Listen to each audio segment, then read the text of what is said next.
Harkafuni akkam jirtu kabajamtoota daawwattoota keenya kan biyya alaaf keessa teessanii FIB daawwachaa jirtan nagaan keenya kabajaaf jaalalaa bakka jirtan hundumattuu isin haa ga'u jecha ammatti yeroo oduuf odeeffannoo guyyaa har'aa isin biraan geenyurra geenyetti kan jirru oduuf odeeffannoo guyyaa har'aa isin biraan ga'uuf istiidiyootti kan argamne an Sabboontu Ahmadii waahilli koo Beenyaa Shiramuun namirratti argama gama ogummaa teeknikaatiin immoo Oliyaad Badhaasaa nu waliin tura haga xumura oduuf odeeffannoo keenyaatitti gaa nu faana bu'aan afeerraa teenya Beenyaa oduuf odeeffannoo guyyaa har'aa gama biyya keessaatiin maal qabattee jirta?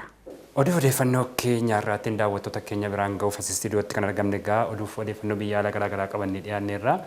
Isaan keessaa gaa labsii yeroo hatattamaa Itoophiyaan kaastee ilaalchisee mootummaan Ameerikaa haala gaariin simachuu isaa akkasumas balaa hongeetiin wal qabatee Somaaliyaa keessatti daa'imman miliyoona 1.4 ta'an hanqina midhaan nyaataaf saaxilamuu fi darbees immoo balaan ibiddaa naannoo gaarreen Baaleetti qabatee ture yeroo ammaa to'atamuusaa kanneen keessaa qabanne kan dhiyaannedha jechuudha. Gama gaa'oduu biyya ollaatii fi bahar gamaatitti hoggaa ceenu hooggantoonni biyyoota Afrikaa yaa'ii gamtaa Afrikaa fi Awurooppaatti irratti hirmaachuu Brazil seenuun isaanii himameeti kan jiru gama biraatiin immoo Raashiyaan loltoota ishee daangaa Yuukiriinitti bobbaafteetiin turte duubatti hamma tokko deebistullee pirezidaantiin Ameerikaa Joo Baayiden ammallee sodaa weeraruu akka qabu himeeti kan inni jiru. Kanaaf kan kana fakkaatan irraa gaa kabajamtoota daawwattoota keenya irraa dubbachaa turtii bareedaa qabaanna jenneeti kayyaannu haga xumuraatitti gaa nu faana bu'aa isiniin jenna tolemee odeeffannoo keenya biyya keessaarraa yoo jalqabne. Tole gaa oduuf odeeffannoo keenya jalqabaatiin egaa yeroo ammaa akkuma beekamu gaa manni maree bakka bu'oota uummattoota Itoophiyaa gaa guyyaa kaleessa walgahii ariifachiisaa taa'een egaa labsii yeroo hatattamaa baatii muraasaaf ture kaasee jira. Egaan labsii yeroo hatattamaa kana ka'uusaa ilaalchisee egaa ibsi ministeera dhimma alaa Yuunaayitid Isteetii bahee egaa labsiin kun kaafamuusaa tarkaanfii gaariidha jedhee simatee jira. Haa ta'utti garuu lolli yeroo ammaa kana Itoophiyaa keessatti deemaa jiruuf illee karaa nagaati jedhees eeree jira. Egaa labsii yeroo hatattamaa kanatti aanee immoo kanneen labsii hatattamaa kana keessatti to'annoo jala oolanii hanga ammaatti illee himanni tokko illee osoo ittiin banamin akkasumaan mana hidhaa keessatti dararamaa jiran illee tarkaanfii itti aanu ta'uu qaba kan jedhus kaasee jira. Gaa yeroo ammaa kana haatu walumaa galatti olaalte gaa labsii yeroo hatattamaa kun ka'uunsaa rakkoon biyyattii keessa jiru yookaan immoo lolli biyyattii keessa jiru walitti bu'iinsi biyyattii keessa jiru karaa nagaatiin akka furamuuf tarkaanfii jalqabaati.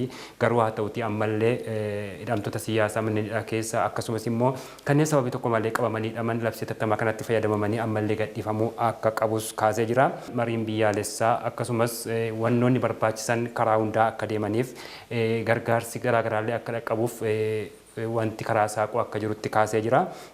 Egaa kana wal qabatee ibsi Ameerikaan baaste kun yeroo ammaa kana keessa akkuma tiyyuu kaasaa turtes durumaan iyyuu hidhamtoota siyaasaa akka hiikaman deeggarsi nama danqaale tokko malee qaamolee miidhaman bira akka ga'anii fi kanneen dhimma siyaasa irratti wal dhabanis karaa nagaatti dhufanii waloon mari'atanii biyyattii tasgabbiitti akka fidan yeroo garaagaraas Ameerikaan gaafachaa turte.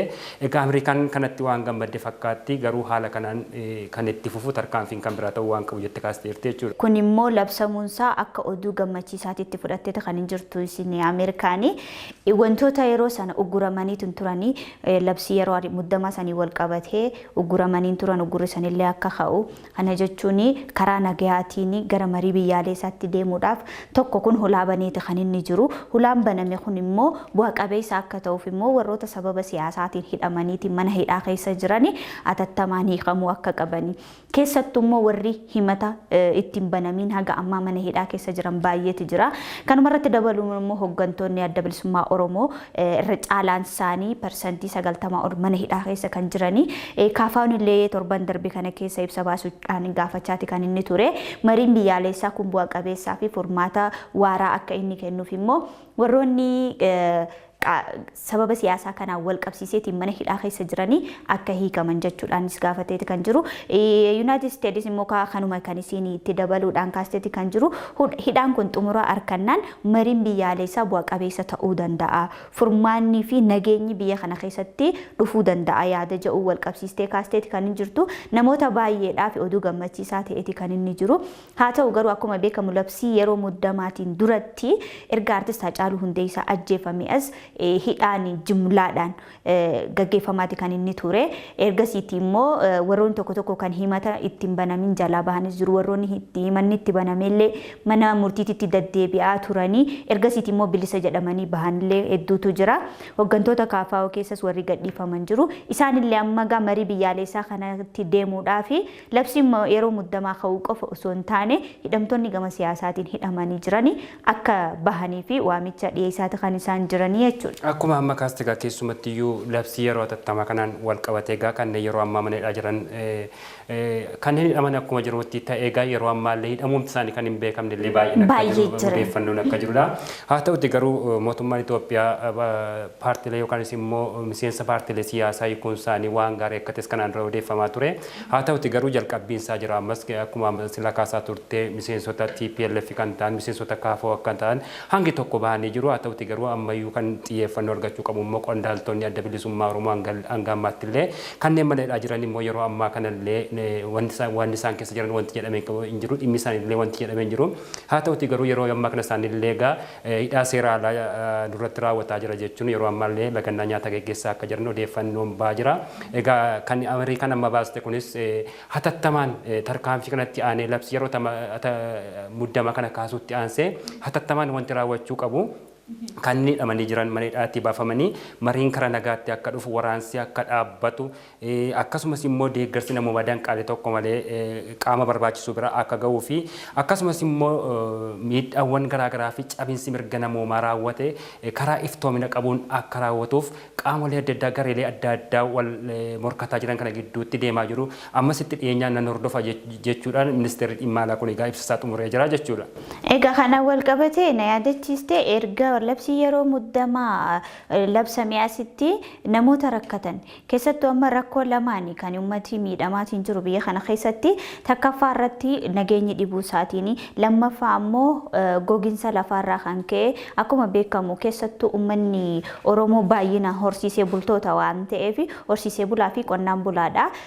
Gogiinsa lafaarraatii kan ka'e xiyyeeffannaan hawaasa addunyaa hundumayyuu yeroo hedduun kaasna oduu keessattis odeeffannoo keessattis gama waraana kaaba Itoophiyaatti gaggeeffamaa jiru waan ta'eef namni gama kanatti dagateeti kan inni jiru. Kanaan wal qabatee egaa deeggarsa namoomaa qaqqabsiisullee rakkoo nageenyaa yoo jiraate dhaqee qaamni walabatee qorachuuf illee karaan cufaa waan tureef deeggarsuma warri qaqqabsiisan sanillee yeroo garagaraatitti akka gabaafamaa ture miidiyaaleen addunyaa hedduun gabaasaa turanitti yeroo itti hidhamanillee kan jiru karaan cufamurraa kan ka'e ammas immoo akkaataatti qaqqabsiisan dhabu sanin qaqqabsiisuu dhaburraa kan ka'e immoo lubbuun namootaallee laayyootti darbaa akka turteedha.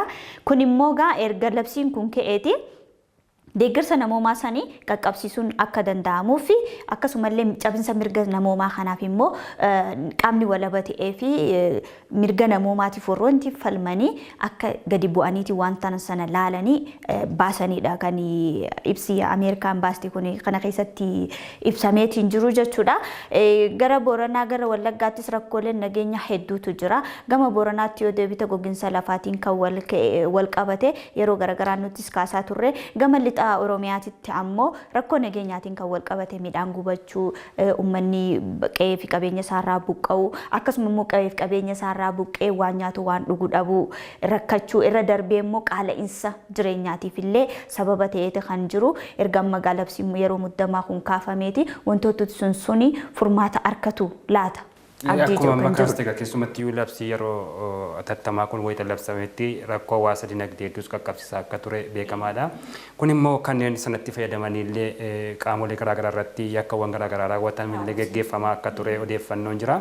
Egaa sanaan wal qabate yeroo ammaa labsiin atattamaa ka'uun kun egaa yeroo ammaa kana hawaasa rakkoo keessa ture sanaaf furmaata ta'a wanti jedhu sammas akka gaaffiitti akkuma jirti ta'e meeqan booda ilaalamus ta'e yeroo ammaa labsiin atattamaa kaafame kun immoo akkamitti hojiirra oola kan jedhus manni marii qajeeshe jira. Egaa akkamitti raawwiinsa haala kamintaa kan jedhus immoo gara fuulduraatti kan ilaallu ta'a. Egaa labsii yeroo atattamaa kana wal qabate egaa Ameerikaan fuula gaariin simattus egaa tibba darbee keessa Ameerikaan egaa Itoophiyaa irratti qoqqobbii gatuudhaaf marii tokko irra geesse turte.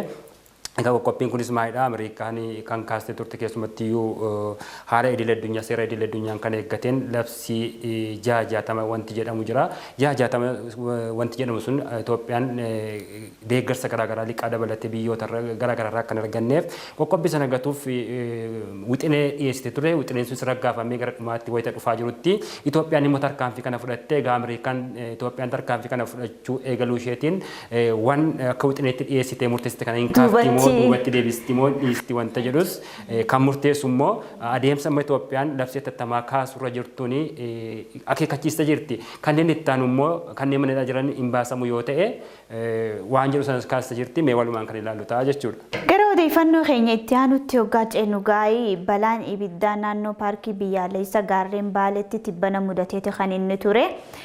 Yeroo akkaatitti gaa wanti kun inni mudata akka hojii gaggeessaan biyyaalessa paarkii biyyaalessa gaarreen Baalee obbo Shaamil Khaadir himanitti gaa ollaan paarkii kana daangaa aanaalee garaagaraatiin goobbaatiin dabalamtee jirti. Kanaan immoo guyyoota lamaaf mudateeti kan inni ture.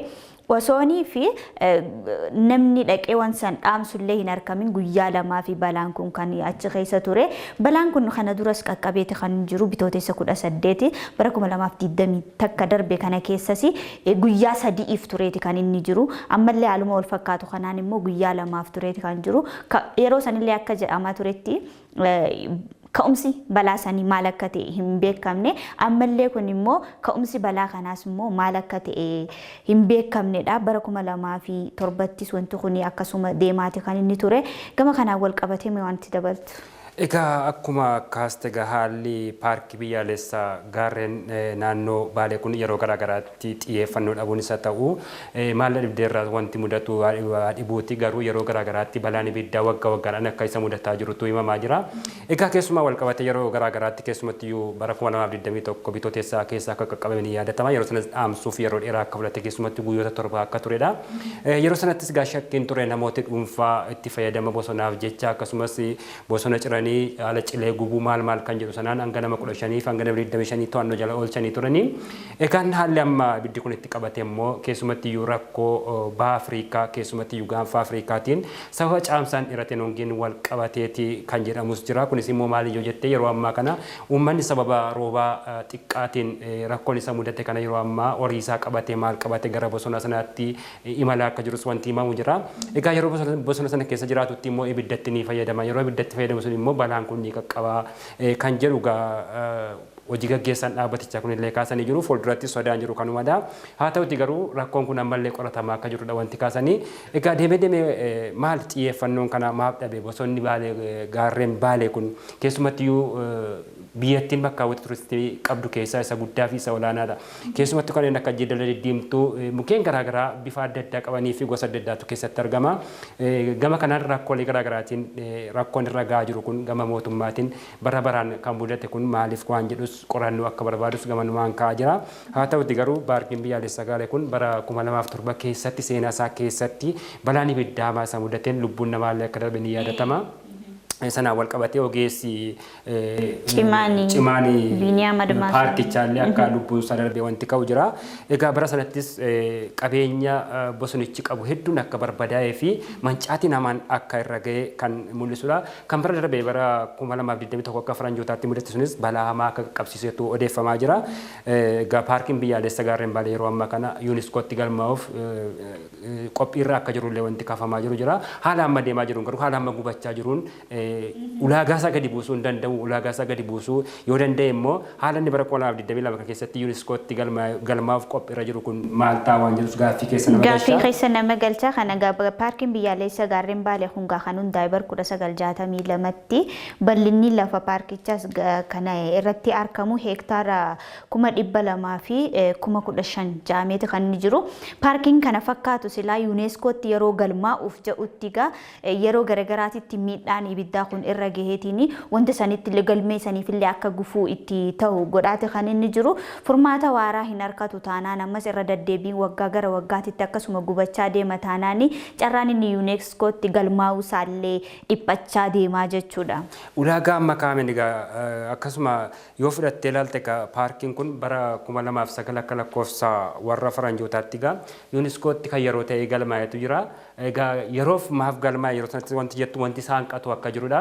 Wanta isaan qatu kana guuttachuuf immoo yeroo dabalataa akka kennameefidha. Yeroo dabalataa kenname kana keessattis miidhaan irra gahaa jiru kanaan mukkeen babbareedoon yookaanis immoo wanti ulaagaa UNESCOtti galmaa'uuf isa taasisan hir'ataa waan deemanidha. Bosonni sana keessaallee bineeldodiin addatti achi keessa jiran badaa wayita deeman kanatti immoo bara 2022 kanatti dhaabbiidhaan galmaa'uuf isa fudhachiisaa wanti jedhus xiyyeeffannoo gamanumaan argachuu akka qabu nutis gamanumaan kaafna. Haa ta'uti garuu paarkiin biyyaalessa gaarreen Baalee kun yeroo ammaa kana laggeen 40 keessaa akka madanillee odeeffannoon kan ba'aa jirudha. Gaarreewwan biyyattii keessaa ol ka'u irratti argaman illee lammaffaa kan ta'an gaarreen kana keessatti kan argamanidha. Kun immoo UNESCOtti akka galmaa'uuf wanti addaa achi keessatti argamuun kun UNESCOtti akka galmaa'uuf haala kan mijeessuuf ture.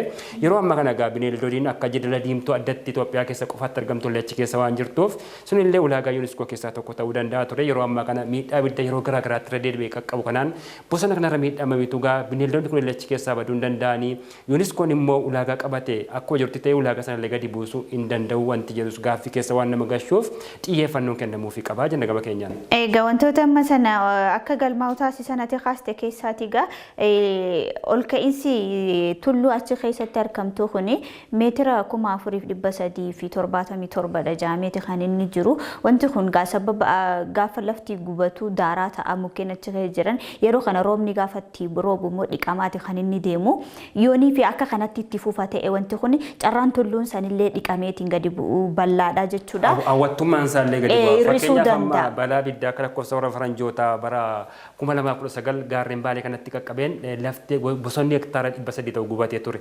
Bosonni hektaara 300 gubate kana keessaa biqilootaan gamii badaa bineeldotaan gamii badaa wanta jedhus gaaffii keessa nama gashi. Ergasii asii immoo sadarkaan irra jiru kun maali waan jedhus nuti garuu gama keenya walumaa gala xiyyeeffannoon gama gaarreen Baalee akka biyyattiitti jiru kanaaf laatamu gadi bu'aa waan ta'eef ammallee xiyyeeffannoon kennamee kunuunsiif eegumsi barbaachisu taasifamuu fi yoo immallee ammallee haala sodaatamaa keessa akka jiru hojii gaggeessaan dhaabbatichaas kaasaa jiru. Keessumatti iyyuu balaa hanqina roobaa bara kana mudateen immoo yeroo ammaa akkuma sila kaasnee garasitti kan godaanaa jiran uummanni illee beellada isaa qabate garasitti godaanaa waan jiruuf kun immoo yaaddoo cimaa uumuu danda'a. Keessumatti iyyuu balaan abiddaa seenaa isaa keessatti sammuu dandeessa qaqqabuu mala waan jedhus hojii gaggeessaan kun sodaa qabu kaasaniiru.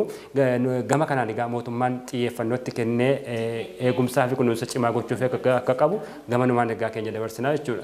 Wanti kun yoonii fi furmaata waaraan harkatu ta'e hongee yeroo ammaan tana Oromiyaa keessatti mul'achaa jiruunis daran babal'isuu danda'a waan ta'eef furmaata waaraa utuu harkatee kan jedhu akka yaadaatitti kaasna. Gama oduu keenya itti aanutti hoggaa ceenu gaa odeeffannoon keenya inni itti aanu gaa Soomaaliyaatti hanqina nyaataatiif daa'imman baay'een saaxilamaa akka jiranii kaasaate kan inni jiru. Soomaaliyaa keessatti rakkina hongee irraa kan ka'e waan hanqinni midhaan nyaataa jiruuf egaa uumameef jiruuf daa'imman miiliyoona takka tuqaa 4 ta'anii dhabinsa nyaata gahaatiin miidhamaa jiraachuu baheeti kan jiru. Qorannoon dhimma wabii nyaata midhaan Soomaaliyaa akka tibba kana baasetti akkasittiin ibsaate kan inni jiru. Kun egaa yoonii fi gargaarsi hatattamaa hin qaqqabneef achitti daa'imman kun egaa gara lubbuu isaaniitti dhabuuf illee akka deemanii dubbatamaati kan inni jiru. Akkuma amma kaasee egaa Somaaliyaa keessatti egaa roobni waggoota 3 walitti aansee akka roobne odeeffannoon garaagaraa kan himudha. Keessumatti iyyuu egaa bara kana keessa dhaabbanni wabii midhaan nyaataa keessumatti UNICEF akka qorannoo isaatti bana baasetti egaa Somaaliyaa keessatti daa'imman 329,500 ta'an hanqina midhaan nyaataan olitti yeroo ammaa qaama isaanii kan jabeessu nyaata madaalawaa dhabuun illee balaa hammaataa keessa akka jiran kaasetu jira egaa. Lakkoofsi daa'immanii yeroo ammaa kun egaa waggoota darban keessatti dachaan akka caalus eereetu jira. Egaa UNICEF yeroo yerootti kan dhimma kanarratti keessumatti dhimma wabii nyaataa irratti kan xiyyeeffate gabaasaalee baasu keessa Somaaliyaa keessatti wanti yeroo ammaa mudataa jiru kan baroottan darbanirraa caalaa akka ta'e kaasee jira egaa. Akkuma amma kaasne egaa Somaaliyaa keessattis wal waraansi garaagaraa tureera. Wal waraansa kanaan immoo namoonni garaagaraa illee qe'ee isaaniirraa buqqaanii kan turanii fi kan daa'imman amma miliyoona 1.4 alatti egaa wal waraansa kanaanis namoonni miliyoona 2.9 ta'an immoo sababa waraansa kanaan qe'ee isaaniirraa akka godanan illee qorannoo isaatiin mirkaneessee jira jechuudha. Haa ta'utti garuu yeroo ammaa kanallee akkuma tibba darbee ilaalaa turre egaa daangaa canillee Itoophiyaan illee sanumaadha gama baha Afrikaatti yoo fudhatte hongeen Itoophiyaa mudataa jiru illee waan sanadha. Gara Itoophiyaatti illee daangaa ce'anii baqachaa akka jiran pirezidaantiin naannoo Somaalee Itoophiyaa keessa jiran yeroo kana ibsaa akka turaniitu dhaga'ama. Egaa yeroo ammaa kana gara Itoophiyaattis akka daangaa ce'anii baqatanii fi sababa hongee kanaatiin biyya isaanii gadhiisanii akka godaanaa jiran qorannooleen garaagaraa mul'isaa jiru. Haa ta'utti garuu daa'imman Somaaliyaa keessatti yeroo ammaa beelaaf saaxilaman deeggaruuf egaa UNICEF akka gabaasa baasetti egaa doolaara biliyoona 7 barbaachisa. Keessumattuu nyaata madaalawaa daa'imman kana dhiyeessuuf yeroo ammaa kana doolaara gargaarsa miliyoona 7 akka isa barbaachisu kaasee jira. Egaa seenaa hongee yoo fudhatte Afrikaa keessatti hedduu bal'aadha. Egaa yeroo ammaa kanas bakkeewwan garaagaraatti Itoophiyaa dabalatee baha Afrikaa kanarra naanna'aa akka jiru beekamaadha jechuudha. Lubbuuwwan daa'imman isaanii baraaruudhaaf nyaata qophaa'aa ta'e kaartoonii 100,000 akka isa barbaachisu himete kan inni jiru. Akka waliigalaatti gaanfa Afrikaatti bineeldonni miiliyoona 1.5 ta'anii sababa hongee kanaan dhumaniiti kan isaan jiranii. Namoonni illee baay'een isaanii gara biliyoonaatti lakkaa'aman akka gaanfa Afrikaatti gargaarsa akka barbaadanis himamaati kan inni jiru.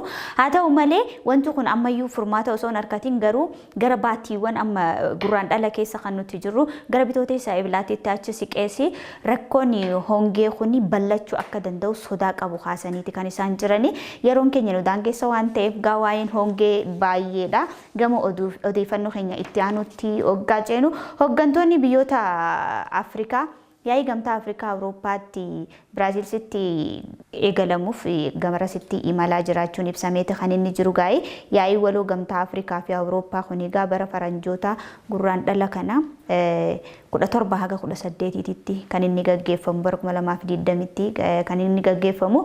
Yaa'iin kun gaa'ee marsaa 6ffaaf kan gaggeeffamu waggaa ta'u gamtaan lamaaniyyuu dhimma waloo isaanii harkachuu qaban irratti kan xiyyeeffannaa itti kennanii mari'atan jedhamees eeggamaati kan jiru. Haala ittiin badhaadhinni ardiilee lamaanii ittiin milkeessuun danda'amu irrattis ni hojjetu jedhameeti kan inni jiru gaa'ee gama paakeejii investimentii fi akkasumas immoo rakkoo faalama qilleensaa ittisuu akkasumallee immoo dhibee yeroo ammaan tanaa waggoota lamaan darban kanaaf addunyaa raasaa jiru COVID-19 ilaalchisees gaa wanti irratti mari'atama jedhameeti kan eeggamaatiin jiru jechuudha. Akkuma amma kaaste gaa yaa'iin gamtaa Afrikaa fi Awurooppaa kun egaa maalirratti xiyyeeffata wantoota gurguddaa ammatti kaasirratti akka xiyyeeffatuun alattis nagaa fi tasgabbiitti fufiinsa qabu fiduuf illee akka mari'atus odeeffannoo bal'aan bawwaatus wanti eerame jira.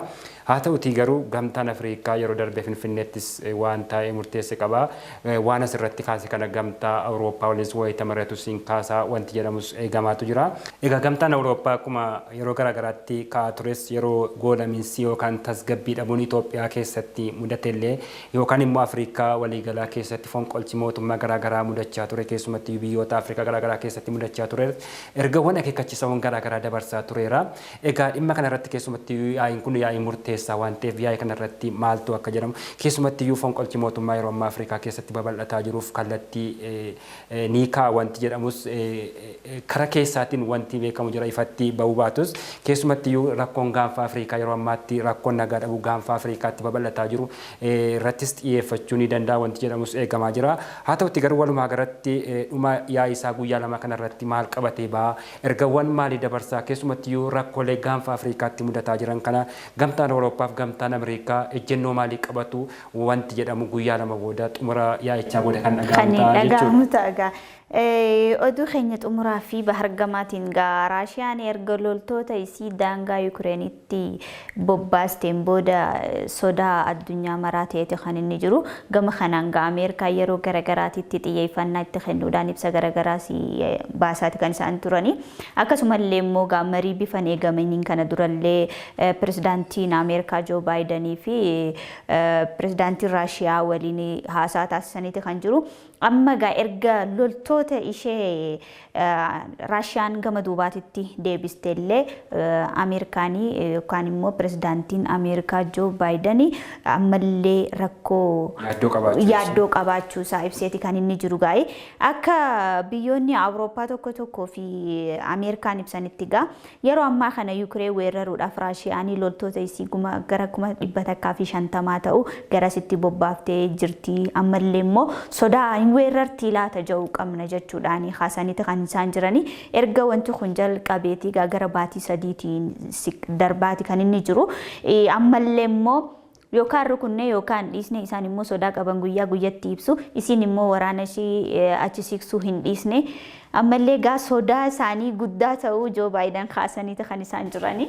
Egaa yeroo darbe gaa biyyoonni lixaa kun dhimmoota garaagaraa irratti xiyyeeffataa turanii tibba kana immoo gaa dhimmi Yuukireeniif Raashiyaa dhimma ijoo biyyatti keessumatti Awurooppaa lixaatti yaaddoo guddaa uumee jira. Gaa Baayiden gaa ibsa isaanii keessatti illee Yuukireeniif Raashiyaa gidduutti wanta jiru irratti yeroo garaagaraatti ibsanii laatu. Egaa Yuukireen ammallee weeraruu ni malti wanta jiru yeroo deddeebiin haati kan jiru. Haa ta'utti garuu Raashiyaan yeroo ammaa marii qaamolee garaagaraa wajjin gaggeeffamaa ture irratti loltoota ishee gara daangaarraa akka siqsiisteetu himama. Haa ta'utti garuu ministeerri ittisa biyyaa Ameerikaa gaa Raashiyaan loltoota ishee gara duubaatti deebisuu ishee ragaa hin qabnu. Kun immoo ragaa nu barbaachisa. Akkasumas illee ministeerri dhimma alaa Ameerikaa Antooni Bilinkenis yaaduma kana qooddatanii jiru. Raashiyaan loltoota ishee gara duubaatti akka deebiste ragaa qabatamaa hin qabnu ragaa barbaanna waan jedhus kaasanii jiru. Xiinxaltoonni ammallee naannichatti akka odeessanitti Raashiyaan ammallee meeshaalee waraanaa gurguddoo fi kanneen yaaddoo nageenyaa ta'an ammallee daangaa sanarraa akka jiranidha. Ministeerri ittisa raayyaa Ameerikaa akka jedhanitti Raashiyaan loltoota ishee gara duubaatti deebisuun gaarii ta'e garuu ragaa of harkaa hin qabnu akka jedhan kaasanii jiru. Egaa haaluma wal fakkaatus ministeerri dhimma alaa Ameerikaa Antooni Bilinken ministeerri dhimma alaa Antooni Bilinken haaluma wal fakkaatuun bilbilaan wayita ministeera muummee Raashiyaa wajjin mari'atanitti Raashiyaan loltoota ishee gara duubaatti deebisuu isheef ragaa akka kennan gaafatanii jiru. Egaa gama biraatiin immoo ministeerri muummee UK Boris Johnson immoo akka jedhanitti yeroo ammaa kana Raashiyaan daangicha irratti hospitaalota ijaaraa jirti. Kun immoo waraanaaf qophii ta'uu waraanaaf karoora qabaachuu ishee kan mul'isu akka ta'es kaasanii jiru. Gama biraatiin immoo chaansileerri Jarmanii Oliifa Shuulziin rakkoon kun akka hin dhalanne keessumatti iyyuu waraanichi karaa nagaan akka xumuramuu fi pirezidaantota Raashiyaa fi Yuukireen gidduu deddeebi'aa jiru. Egaa dhimmoota garaagaraa irratti qoqqobbiin akka Raashiyaa irratti hin gatamne irrattis yeroo ammaa kana pirezidaantii Puutinii fi pirezidaantii Yuukireenii wajjinis marii geggeessanii jiru. Marii isaanii kanaanis egaa waan qabatamaarraa akka ga'an kan deebi'anii gabaasantu eegamaa jira. Egaa walumaa gala Raashiyaa fi Yuukireen gidduu wal dhabinsi jiru yookaanis immoo walitti bu'iinsi jiru garamitti deemaa jira waan jedhus gaaffii keessa nama gashaa. Ministeerri muummee ministeeraa Yuukireen immoo Raashiyaan guyyaa roobee har'aallee jechuun weerara jalqabuuf yookaan misaalota dhukaasuuf gara Yuukireenitti dhukaasuuf karoora qabatte guyyaa har'aa lolis jalqabdi waan jedhu sodaa qaban ibsanii jiru. Walumaa gala garuu yeroon keenya waan nu daangessuuf oduu odeeffannoo keenya guyyaa har'aa asumatti goolabne kanneen itti aananiif istuudiyoo gadhiisne yoo baane. Gaarii dhagawaa Raashiyaa fi Yuukireen kun yaaddoo addunyaa biyyoota Awurooppaa fi Afrikaa hedduu ta'eeti kan jiru Ameerikaa ta'eeti kan inni jiru yeroo garaagaraatitti mariin hin taasifama garuu haga ammaatitti furmaanni waaraa kenname hin jiru rukuttuu yaaddoodhuma kan jiru mariin isaaniitis ammas maraa bu'aan inni buuse hin jiru yeroo garaagaraa yeroo mari'atanis gaa dhoksaadhaan kan isaan maratanii waan kana jedhanii ditteelii gadi bu'anii waan isaan ibsan hin jiru odeeffannoon keenya guyyaa raga biyya alaaf keessaa kana fakkaataa yeroonis nu daangeessa waan ta'eef nu goolabiiti daawwattoota keenyatti nagaa dhaabne habaanu. Hayyee kabajamtoota daawwattoota keenya oduu odeeffannoon keenya asirratti kan goolabnu ta'a. Oduu odeeffannicha isin biraan ga'uun kan isin faana turre ani beenyaa jiramu akkasumas sabboontuu Ahimad waliin turte gama ogummaa teeknikaa fi kaameraatiin immoo Oliyaad Badhaasaa nu faana ture. Qophiileen FIB kanneen biroon afan itti fufuutti daawwadhaa yeroo gaarii qabaadhaa isiniin jenna.